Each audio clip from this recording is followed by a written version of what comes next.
dooxada Cadadheer waxay qiyaastii 35 kiiloomitir dhanka bariga kaga beegan tahay magaalada madaxda Puntland ee Garowe. deegaan ahaan waa meel ku wanaagsan xoolo dhaqashada waxaana deegan qoysas gaaraya ilaa 200 oo qoys oo xoolo dhaqata. dadka deegaanka waxaa saameyn xoog leh ku yeelatay abaarihii kala duwanaa ee soo maray dalka. baahida ugu xooga weyneed ee soo wajahday dadka deegaankan waxaa ka mid ahaa helista biyo macaan oo nadiif ah. mas'uuliyiinta ugu sareysa ururka samafalka ee Alpha Trust oo dhawaan safar ku yimid magaalada Garowe ayaa u kurgalay xaaladda deegaanka Cadadheer waxaana maamulka deegaankaasi isku raacay in baahida ugu badan waqtigan ay tahay helista biyo nadiif ah. intaasi kadib mas'uuliyiinta Alpha Trust waxay aqbaleen codsiga uga yimid dadka deegaanka Cadadheer waxayna aqbaleen qodista iyo dhismaha ceelka Kabaweyn oo muddo laga joogo 15 sano ka hor dumay ceelkaasi oo ahaa kan ugu tayada wanaagsan sida ay noo sheegeen dadka deegaankaasi. markay soo idlaadeen qodistii iyo dhismihii ceelkaasi waxaa si wanaagsan uga faa'iideystay qoysaskii ku noolaa dooxadaasi. jaamac shire waxa uu ka mid yahay dadka ka faa'iideystay ceelka Kabaweyn waxaana uu mahadcelin ballaaran u jeediyay ururka samafalka Alpha Trust iyo cid kasta oo qayb ka qaadatay suurtagelinta ceelkan. anigu horta magacayga waxa la yiraahdaa jaamac waxaa dadkan deegaanka degan Cadadheer ceelkana aad u jeedaanin waa ceel aan ka cabno aad baan muhiim noogu yahay xoolaha oo noocyo badan leh nooga caba dadka ka caba nolol badan baa ka caba aad baa muhiim noogu yahay xoolaha Kabaweyn baa la yiraahdaa magaciisa waxa la yiraahdaa Kabaweyn hada Alpha Trust baa aad baa u mahadsantahay hadaas wax badan bay noo qabatay ismiyaashan iyo qaabkan hadda u sameeysan yahay qaab fudud hadda looga cabi karaa laakiin awal waxa qaab dhib badan ciid baa ku rognayd waxa weeye aad baa wali dhibana laakiin hadda waa fudud yahay sida xoolaha uga cabi karaan ama waxa loo isticmaali karo way fududa. ceelkan biyihiisu aad bay u badan yihiin oo hadda waa waqti ugu biyo fiicnaan ku jira biyihiisuna waa macaan waa biyo aad loo cabi karo la isticmaali karo aad macaan. maxaa ku xulatan in ceelkan la idin sameeyo hay'ad markay dhimaayso ceelkan waxaan ku xulnay waxyaalo badan oo baan ku dooranay meesha uu ku yaal suu yahay macnaha qaabka uu sameeysan yahay meesha uu ku yaal iyo sida uu macquul ugu tahay xooluhu inay u iman karaan markastana ay loo soo gaari karo. xoolahana waa u fiican yahay oo xooluhu waxa laga yeelo waxa laga yaabaa ama loo kale xoolaha dhamaanba waxa laga yaabaa biyihiisa hadii cabaanba inayan una kale u baahan. Cabdullaahi Cabdisanaan waxa isaguna uu ka mid yahay dhalinyarada inta badan ceelkan xoolaha ka waraabiya. horta ceelka biyihiisa macaan yihiin qaabada loo dhisan waa aragtaan xoolihi ka caban meel kale ka wax walba ka caban lo iyo geel iyo wax walba xoolihi biyihiisa caban meel kale ka macbaan waa ceel biyo macaan oo nooca waayo marka ceelka marka hore sidee ahaa ceelka marka hore waxa waan la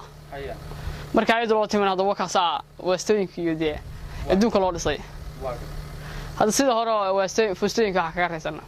daahir cali kulmiye gudoomiyaha ururka samafalka Alpha Trust ayaa mahadcelin ballaaran u jeediyay cid waliba oo qayb ka qaadatay dhismaha ceelkan. anigoo ku hadlaya ururka Alpha Trust ee dhamaan shaqaalahooda waxaan rabaa halkan inaan uga mahadceliyo dadkii dhaqaalaha dhiibay shalay ceelka markaan dhagax dhigeynay nala garab istaagay jeclaystan in dad walaalahooda wax loogu qabto maanta ceelkii biyo keen shaqadii ay dhamaatay waxaan leeyahay ilaahay ajirkiisa hadin siiyo waxaan rabaa dhamaan qof walba oo Alpha Trust dhaqaale ka geysatay mar walba aan ceel dhigayno ama dhagaxan wax aan dhigayno iyo hawl walba aan qabanayno waxaan leenahay waa maasantihiin. waxaan rabaa halka inaan uga mahadceliyo maamulka Hormuud ayagana mar walba na garab taagan. waxaan kaloo rabaa inaan halkan aad iyo aad marnaba aan la soo koobi karin dadka degan Puntland shacabka Puntland waxaan leeyahay mar walba wanaaga iyo sidii aad noo soo dhaweyseen marnaba waa waxaan la hilmaami karin. waad maasantihiin ma noqonayso markii ugu horeysay mana noqon doonto markii ugu dambeysay. waan ka garab qaadanaynaa wax walba oo qof Soomaaliya u baahan yahay ama ceel ha noqoto ama ha noqoto dhibaato kale waa u taaganahay ururka Alpha Trust. ugu dambeyntiina Maxamed Xamri ku xigeenka duqa caasimada Garowe ayaa si rasmi ah xariga uga jaray ceelka Kabaweyn isagoo uga mahadceliyay hay'adda Alpha Trust taageerada ay u fidinayso dadka nugul ee ku nool Puntland. waxaan joognaa dooxada Cadadheer gaar ahaan ceelka Kabaweyn oo aanu xariga ka jaraynay ayna noo dhistay hay'ad Alpha Trust iyadoo ay ku khasabtay xoolihii ka cabi jiray halka inuu ceelku ka asmo kadibna ay dadweynaha degan dooxada Cadadheer ay baahi weyn u qabeen in ceelkan loo dayactiro dayactirkiina waa loo dayactiray hay'adda Alpha Trust ayaa sidaan aad aragtaan ugu samaysay baahida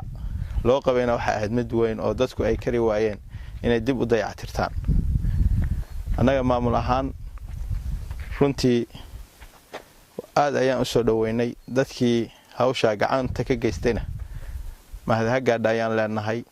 wax weyn bay noo qabteen xoolihii baa ka cabaya lo'dii iyo geelii iyo arigii fardihii dameerihii intuba waa ka cabayaan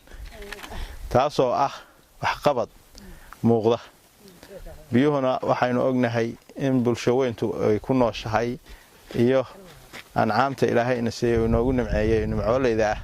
inay ku nool yihiin sida alla adligeed baahida weyn oo la qabay cidii iska xilsaadhay sida Alfa Trust oo kaleeto waa ku mahadinaynaa mahadi ha gaadho ilaahayna ajri iyo xasanaad ka badan ha ugu bedelo ceelkan waa ceel caan ah oo xoray xooluhu uga cabi jireen muddo dheer oo lagu qiyaasay ilaa 20 sano ka hor haddana aasmay dibna loo dayactiray haddana waa arkaysa xoolihii cabaya lo'dii oo kaleeto ayaan ugu nimid iyadoo cabaysa sida la adligeed waxa la rabaa in laga faa'iideysto oo xooluhu ka cabaan oo dadku ay ilaashadaan ceelka suusa uga dumin hadduu ka dumana in ay warbixin keenaan degmada iyo si ay ula hadalno dadka marka ay qusayso hay'adaha ama dadka tabarta leh oo ku sadaqaysan kara inay wax ka qabtaan Cabdi Fataax Cabdullaahi Garowe.